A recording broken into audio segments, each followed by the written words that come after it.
Orang ternampak satu susuk tubuh manusia yang tergantung di salah satu pohon getah. Tak terkejut diorang bila diorang jumpa satu mayat yang tergantung di pohon getah.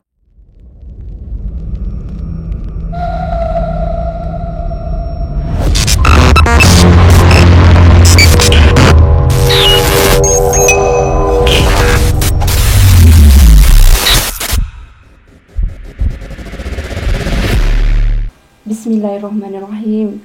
Hai, Assalamualaikum. Welcome back to Cengkeh Channel. Terima kasih korang kerana sentiasa memberi sokongan untuk Cengkeh Channel. Akak mendoakan agar korang dipermudahkan segala urusan dan dilancarkan rezeki.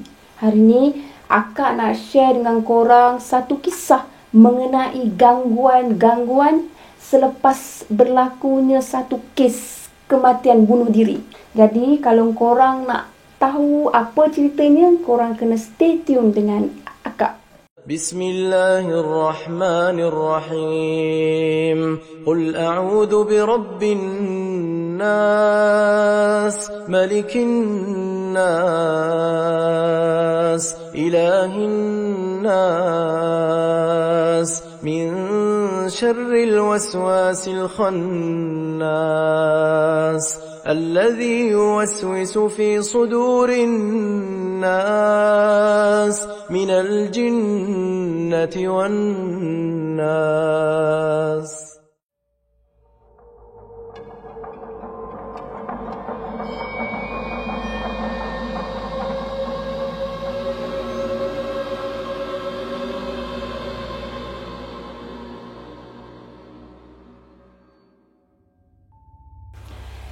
Kisah ni berlaku pada awal tahun 90-an.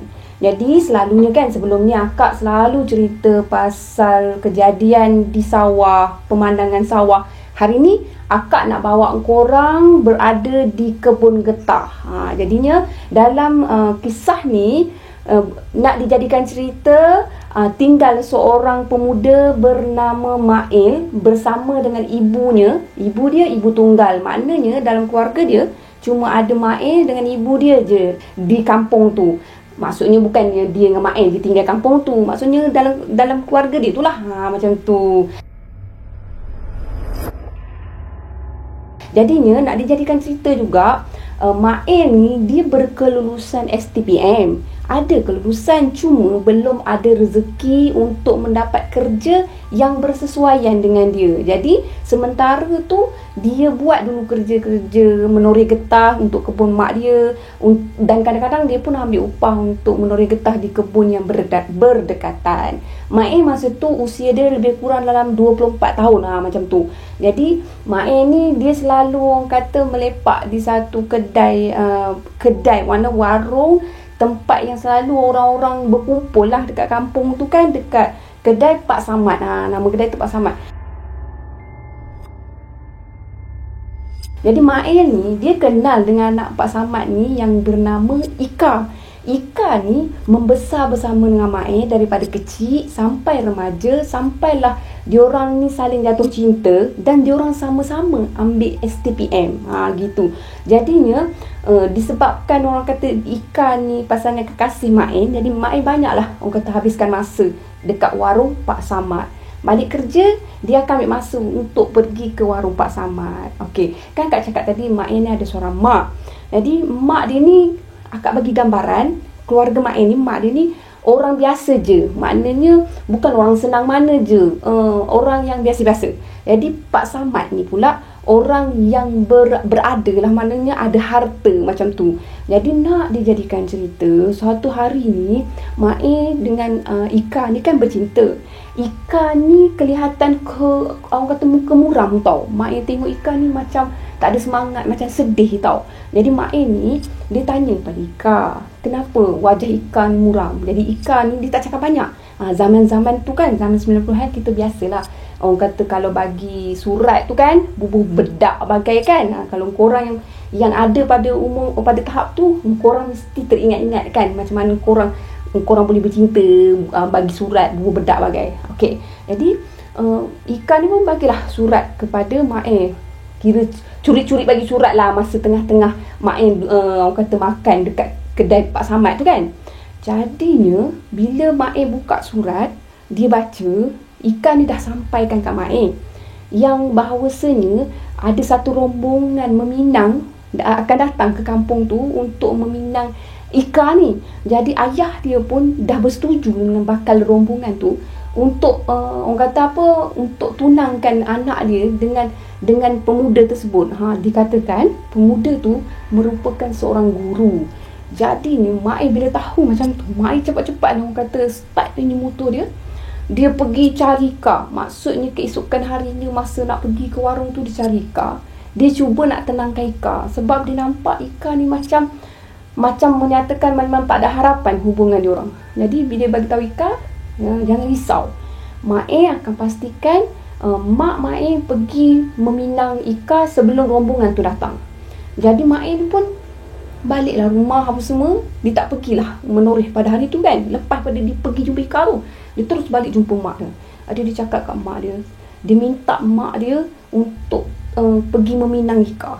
Jadi bayangkanlah mak dia cakap, Mak bukan tak setuju kau nak bertunang dengan Ika, Mak. Tapi kau tahu Pak Samad tu macam mana. Pak Samad tu banyak harta. Pak Samad tu bukan setara dengan kita, Mak. Kalau kau nak sangat bertunang, Mak, kau carilah mana-mana perempuan. Mak boleh pergi pinangkan perempuan tu untuk kau. Tapi Ika ni Mak rasa Pak Samad pun takkan setuju. Lepas tu Mak ni dia tak puas hati tau. Dia tak puas hati, dia pun minta lagi merayu dengan mak dia. Dia cakap, Mak tak cuba, Mak tak tahu. Mak cubalah dulu. Mak cubalah pinangkan si Ika dekat Mak. Mak sangat sayang sangat dengan Ika. Mak tahu kan, Mak dengan Ika ni dari kecil lagi kita orang berkawan. Kita orang ni memang dah serasi sangat. Kalau tak ada Ika, rasanya Mak macam tak boleh lah Mak. Mak tolonglah Mak macam tu kan.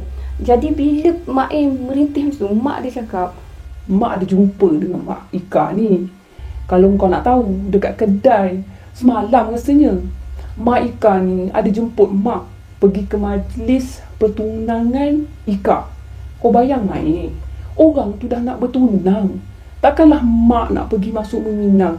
Kita dengan Pak Samad tu tak setaraf. Dalam keadaan Pak Samad tu nak buat majlis pertunangan pun Mak nak pergi lagi. Nak pergi lagi merisik si Ika. Tak nak lah Mak. Kau carilah perempuan lain, Mak. Anggaplah korang tak ada jodoh. Ramai lagi perempuan-perempuan kat luar sana yang kau boleh jadikan jodoh kau. Jadi Mak ni dia gelisah tau. Dia gelisah, dia menunjukkan diri dia yang gelisah. Lepas tu kemudian tu Mak pun muna mandi dalam rumah sementara Mak dia ni menunaikan solat. Jadinya Mak ni ditunggu Mak dia selesai solat. Bila Mak dia selesai solat, dia merayu lagi dengan Mak dia. Mak cubalah dulu pergi risikkan Ika untuk Mak. Mak tolonglah Mak. Mak sayang sangat dengan Ika. Jadi Mak dia ni rasa macam nak marah pun tak boleh, nak mengiyakan tak boleh. Jadi Mak dia cakap, kalau orang lain Mak boleh, tapi kalau Ika Mak minta maaf. Mak cakap kamu Mak, kalau untuk Ika Mak minta maaf sangat. Sebabnya Ika tu bakal tunang dengan orang. Mak dia sendiri cakap dia akan bertunang dengan seorang guru. Engkau setakat penulis getah Mak, tak payahlah Mak. Jadi Mak dia ni angkat badan dia pergi ke dapur. Sampailah kira macam senja tu tau. Bukan satu senja, mana hari yang sama masuk ke senja. Mak ni tetap gelisah. Tak tahulah kenapa dia macam dengan rasa tak puas hati, rasa nak juga mak dia ni pergi pinangkan Ika ni untuk dia. Jadi mak dia ni tak adalah rasa apa-apa yang berlainan dengan mak ni. Jadi mak dia ni buat tak tahu je lah. Buat tak tahu, buat hal sendiri apa semua kan. Buat macam biasa je lah. Jadi mak ni buka pintu. Lepas pada maghrib, mak ni buka pintu. Jadi mak si mak ni dia bertegur pada mak.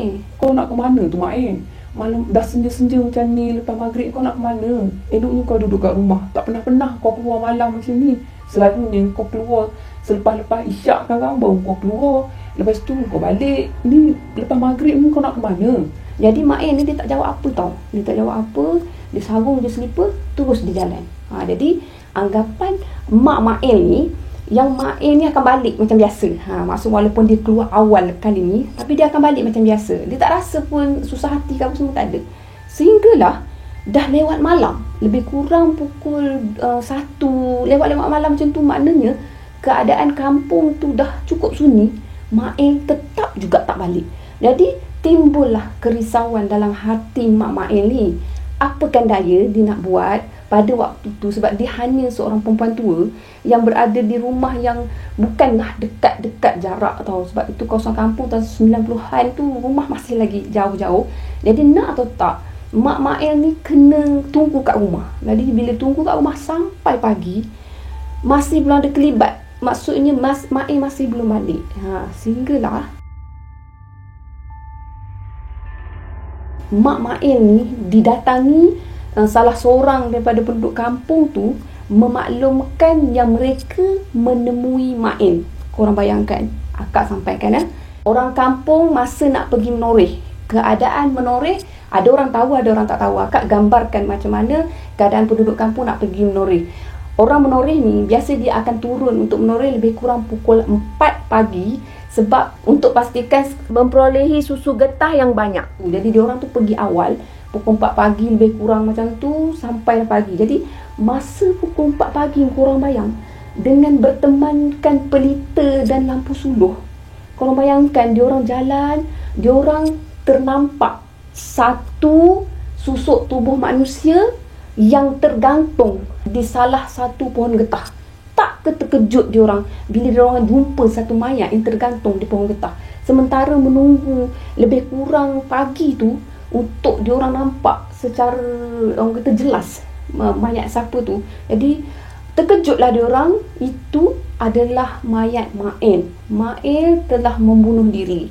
Jadinya orang kampung bagi tahu dengan Mak Mail. Mak Mail tu memang terduduk, memang terkejut, memang tak sangka.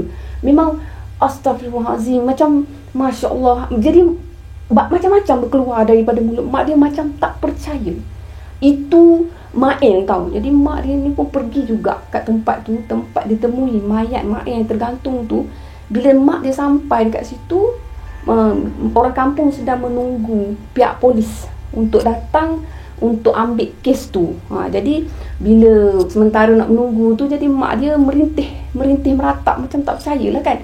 Jadi bila pihak polis datang ke tempat kejadian, pihak polis pun menjalankan tugas dia, menurunkan mayat dan mengambil mayat tu, bawa pergi ke satu tempat untuk dijalankan proses bedah siasat. Jadi selepas bedah siasat tu, memang kes tu disahkan memang keadaan Mail mati kerana membunuh diri. Macam tu. Jadi akak tak payahlah nak ceritakan macam mana keadaan mayat tu. Okey, akak tak payah sebut. Jadinya bila proses orang kata bedah siasat semua dah selesai dijalankan, jenazah Mail dibawa ke kampung tu dan dikebumikan. Jadi selesailah urusan pengebumian untuk jenazah Mail. Jadi sekarang ni urusan untuk bacaan tahlil. Macam itulah biasanya selepas satu-satu kematian tu akan diadakan bacaan tahlil lah kan. Jadi untuk malam bacaan tahlil ni bermula part seram. Sebab apa tahu korang? Masa majlis bacaan tahlil tu, biasanya pihak lelaki akan baca Yasin, akan tahlil di bahagian atas rumah.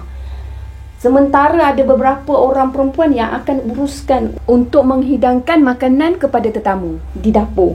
Jadi masa tu mak arwah Mail ni dia berada di atas lah kan bersama tetamu. Jadinya salah seorang daripada jiran dia berada di dapur sementara nak menguruskan orang kata untuk hidangan tu. Jadinya makcik, maknanya orang kampung tu nampak lembaga menyerupai Mail berdiri di tingkap dapur. Cuba korang bayang macam mana. Lembaga tu dikatakan lidahnya terjelir, sementara mata dia orang kata kemerahan. Tahu macam tu. Jadinya makcik tu pun dia terkejut. Bila dia terkejut, dia pergi lari ke atas rumah, orang kata memaklumkan perkara ni kepada Mak Mail. Jadi Mak Mail bersama dengan beberapa orang turun ke dapur tu untuk melihat lembaga tersebut. Sebabnya makcik tu cakap ada yang menyerupai mak datang macam tu kan. Jadi mak dia nak tengok sendiri dengan kepala dia, benda tu ada ke tak. Jadi bila dia pergi kat tingkap, memang lembaga yang menyerupai mak tu tetap berdiri dekat tingkap tu. Jadi apa yang mak boleh buat? Istighfar dengan panjang, astagfirullahalazim. Jadi masa tu yang keluar daripada mulut Mak Mail bagi tahu kepada lembaga tu, Mak, engkau dah tak boleh duduk dekat sini. Kau dah tak boleh tinggal dekat sini. Rumah ni bukan lagi tempat kau. Kau baliklah ke tempat kau. Mak dah ampunkan segala dosa kau. Mak dah maafkan apa yang kau buat. Kau baliklah ke tempat kau. Kau janganlah ganggu mak, kau janganlah ganggu orang-orang kampung. Jadi nak dijadikan cerita, lembaga tu dia macam faham tau apa yang mak ni sampaikan. Dia mengundur diri dan dia berlalu macam tu. Dia berlalu tinggalkan rumah tu pada malam tu. Tapi kan, untuk malam yang seterusnya, lembaga yang menyerupai mak ni, dia telah pergi ke rumah Ika. Maknanya masa tu dikatakan dia telah mengetuk pintu rumah Ika. Mula-mula dia ketuk tingkap. Dia tahu bilik Ika tau. Dia ketuk tingkap bilik Ika. Sementara tu lepas tu dia ketuk pula pintu rumah Ika. Bila dibuka pintu dia, memang berdirinya lembaga yang menyerupai Mak E. Jadi masa tu Ika pun, ialah Mak E dah meninggal. Jadi apa yang orang kata berkeliaran macam tu. Jadi Ika pun pensan dekat depan pintu tu. Jadinya lepas pada tu, lembaga menyerupai Mak E ni, dia bukan je datang ke rumah mak dia, datang ke rumah Ika. Dia pergi ke rumah-rumah kejiranan-kejiranan, maknanya penduduk kat tempat tu juga. Ini menyebabkan timbulnya rasa takut tau di kalangan penduduk kat situ. Jadinya atas usaha untuk untuk menghilangkan gangguan macam ni, maka satu tindakan telah diambil. Macam mana? Kiranya ketua kampung kat situ bersama dengan Tok Imam kat situ buat keputusan untuk jalankan tahlil dan bacaan Yasin rutin setiap hari. Lembaga yang menyerupai Mak E ni tetap juga kelihatan berkeliaran di kawasan kampung tu. Dia berkeliaran, bukan berkeliaran orang kata dalam keadaan macam Abang Chong. Tak. Dia berkeliaran berpakaian seperti pakaian orang kata masa Mak E tu membunuh diri. Maksudnya pakaian yang dipakai masa Mak E tu membunuh diri, pakaian tu lah yang dia duduk berkeliaran, tahu tak? Dikatakan juga, ada juga yang nampak lembaga Mak E tu, dia berkeliaran dalam keadaan masih memakai tali yang menggantungkan dia. Macam tu lebih kurang. Jadinya dikatakan juga tau, penduduk kampung yang nak pergi menoreh pada awal pagi tu tergempar terkejut bila diorang pergi menoreh, ada pokok yang menampakkan seolah-olah ada jasad yang menggantungkan diri kat pokok tu. Cuba korang bayangkan kalau benda ni kita yang lalui. Kalau gantungkan diri dekat pokok tu pun kita dah rasa macam dah seram sangat. Ni kan pula yang berdiri depan mata orang yang dah meninggal tau. Dikatakan juga rumah yang didatangi dengan lembaga yang menyerupai Mak E tu akan meninggalkan bau yang busuk, tau tak? Boleh bayangkan tak bau dia macam mana? Akak tak dapat bayangkan lagi. Ada juga penduduk kampung yang memberitahu kepada Tok Ketua ni bahawa lembaga yang menyerupai Mak E ni berkeliaran dekat kawasan kubur. Dia boleh katakan kalau masa tu lah kan, sesiapa yang melalui kawasan kubur mesti akan terserempak dengan dia, mesti akan nampak dia berkeliaran dekat situ. Jadinya kejadian demi kejadian tu memang menyebabkan penduduk kampung ni tak berani nak pergi menoreh. Penduduk kampung ni dah tak berani nak melepak kedai Pak Samad tu apa semua. Jadinya mak si Mail ni dia buat keputusan dia nak kerapkan untuk tahlilkan pada arwah ni, dan dia juga akan buat solat hajat yang orang kata sekerap mungkin, sama ada dia buat sendiri ataupun dia minta orang masjid, orang surau dekat kawasan berdekatan tu pun turut sama buat solat hajat, buat tahlil dan bacaan Yasin. Jadi sama-samalah dia orang bekerjasama buat, sama ada dari rumah ataupun dari masjid ataupun dari surau, sehinggalah gangguan tu sedikit demi sedikit mula berkurangan, tahu. Bila gangguan tu mula berkurangan, dikatakan rumah Ika ni tetap juga didatangi dengan lembaga yang menyerupai Mak A ni. Jadi dia boleh dikatakan sangat kerap, sehingga menyebabkan Ika ni dikatakan tidak siuman.